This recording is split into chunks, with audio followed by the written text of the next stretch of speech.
L'avion dans lequel vous vous trouvez actuellement est le premier avion de série qui a fait son premier vol en 73 et j'étais donc à bord avec André Turca. Il a le record de vitesse de Mach. Il a fait 2,22. On tient tous à vous remercier de nous rencontrer, de partager cette aventure avec nous. Nous sommes des premières options structure. Pourquoi avez-vous voulu nous rencontrer? Eh bien, simplement pour vous faire voir, apprécier même le travail qui a été fait à l'époque du début de Concorde. Quel a été votre meilleur souvenir quand vous avez travaillé sur le Concorde? J'ai quoi des bons souvenirs, hein. J'ai pas de meilleurs souvenirs. Dans le domaine aéronautique, la coopération France-Angleterre, comment ça s'est passé? Très bien. Très bien. Ça s'est passé sans problème. D'ailleurs, j'ai toujours, parmi les anciens équipages anglais, j'ai toujours des amis. Il y en a quelques-uns d'ailleurs qui sont restés à Airbus. Pour vous, le Concorde, ça a été un travail ou plus? Ah non, j'ai eu la chance d'abord. C'est une expérience qui m'a servi après tout le long de ma vie. À cette époque-là, j'avais 21 ans. Sur Concorde, on ne travaillait pas. On prenait du plaisir. Moi, le Concorde, j'ai fait le monde entier avec voyage de démonstration, de présentation, etc. Ça, c'est un avion dans lequel j'ai une confiance absolue. Quelle a donc été votre réaction lors de l'arrêt du Concorde? Ça a été douloureux pour nous. Un avion comme ça, on n'a pas le droit de l'arrêter. Mais enfin, il faut quand même dire que le Concorde a volé son histoire pendant 27 ans. Ça ne s'est jamais refait, un avion comme Concorde. Bonjour, je m'appelle Clara Lorenz, je suis en première professionnelle aéronautique option structure au lycée Saint-Exupéry à Blagnac. Pour avoir un bac et travailler plus tard dans l'aéronautique. J'ai eu la chance d'aller dans le Concorde. Et de rencontrer en plus des gens qui s'y connaissent énormément sur cet avion légendaire. Il n'y a pas beaucoup de gens qui ont pu travailler sur ce projet-là, donc c'est vraiment une chance de pouvoir rencontrer ces personnes-là et c'est des gens exceptionnels. Quand je me suis assis dans le Concorde, j'ai ressenti quelque chose de vraiment spécial. On sent un peu qu'il a un passé, qu'il a un vécu. On sent qu'il a une histoire. Ça nous a fait quand même bizarre de se dire qu'on va s'asseoir là où des stars se sont assises. Vous êtes ici installé dans le poste pilotage du Concorde. La première question qui m'est venue, c'est s'il a mis du temps à comprendre tous les boutons, parce qu'il y en avait beaucoup. Vous voyez que le poste ne manque pas d'instruments, hein, de cadrans, de boutons. Alors, si vous voulez, je vais vous faire une petite vous donner une petite explication de chacun des panneaux. Vous avez l'altitude, hein, vous avez le nombre de Mach à gauche, ensuite position nez décollage, nez atterrissage.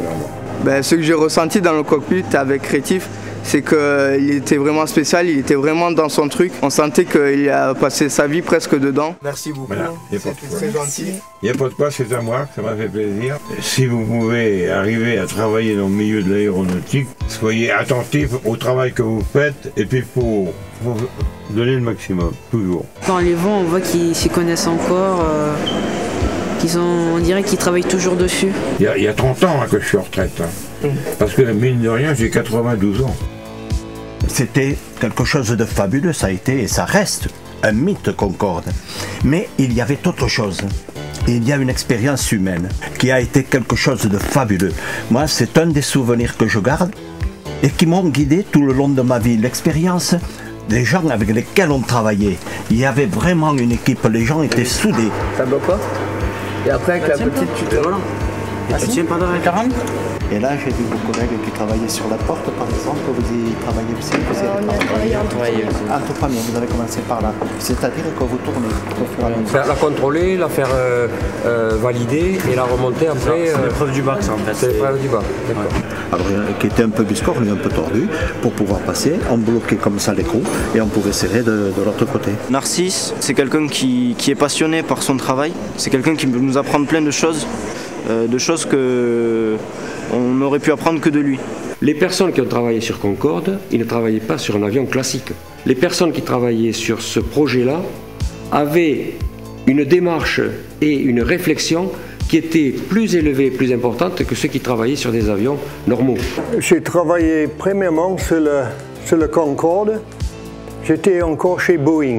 Il y avait le pilote en chef, M. André Turca. Il est venu aux États-Unis et j'étais vraiment très impressionné par la qualité de travail qu'ils avaient fait sur cet avion. J'ai écrit en français à Sud Aviation pour voir s'ils voudraient m'embaucher. C'était absolument incompréhensible parce que mon français, on m'embauchait quand même.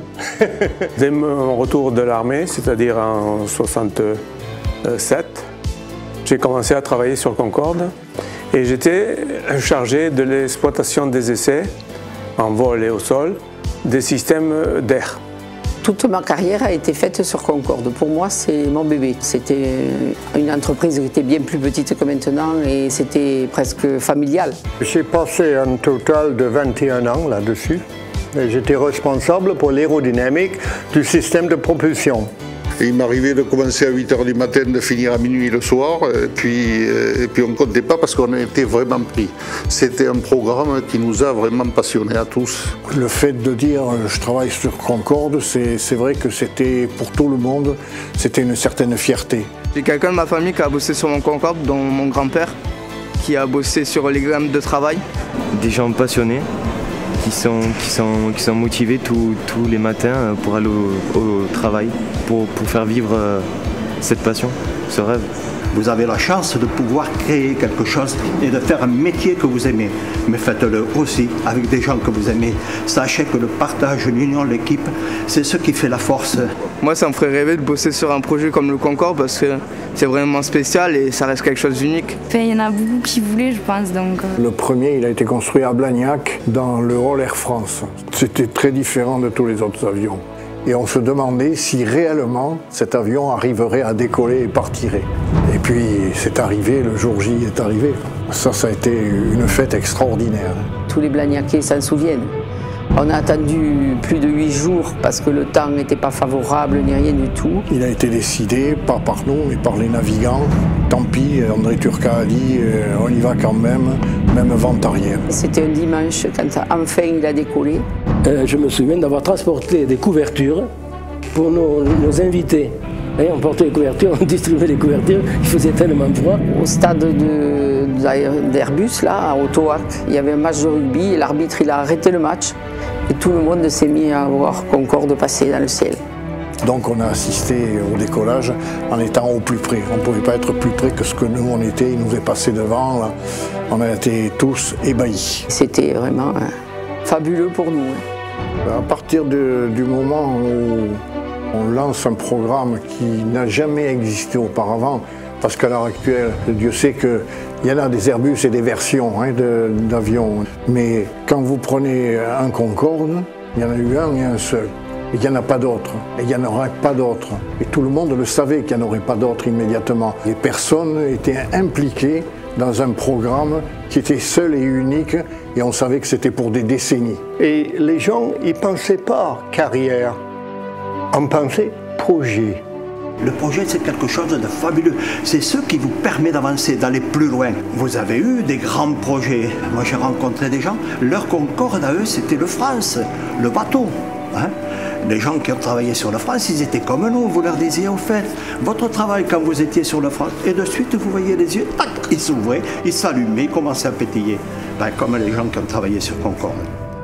On a appris des choses sur le Concorde, que c'est grâce à cet avion que tous nos avions de maintenant sont révolutionnaires.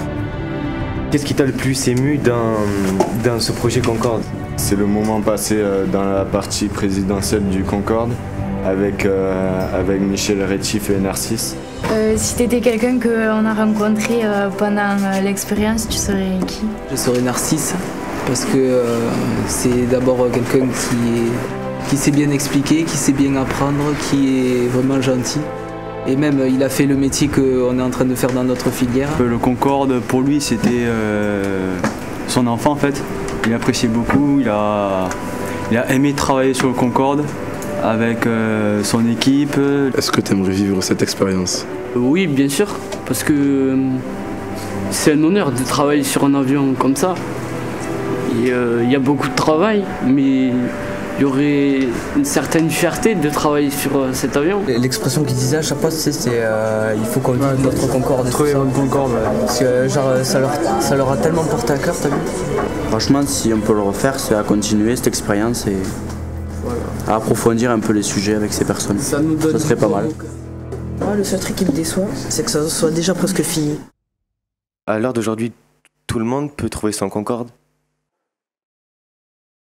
Ah oui, oui, oui, oui. Je voudrais remercier tous ceux qui ont participé à notre aventure et à la leur aussi. Remercier les personnes qui nous ont donné de leur temps pendant les interviews personnelles au lycée. Je voudrais aussi remercier Aérostopia de nous avoir accueillis et de nous avoir fait monter dans le Concorde, et aussi Michel Rétif de nous avoir ouvert l'endroit du Concorde qui était assez inédit et qu'on aurait pu ne pas y aller. Je voudrais aussi remercier le lycée de nous avoir proposé cette aventure, et j'espère qu'on pourra revivre une aventure comme celle-là.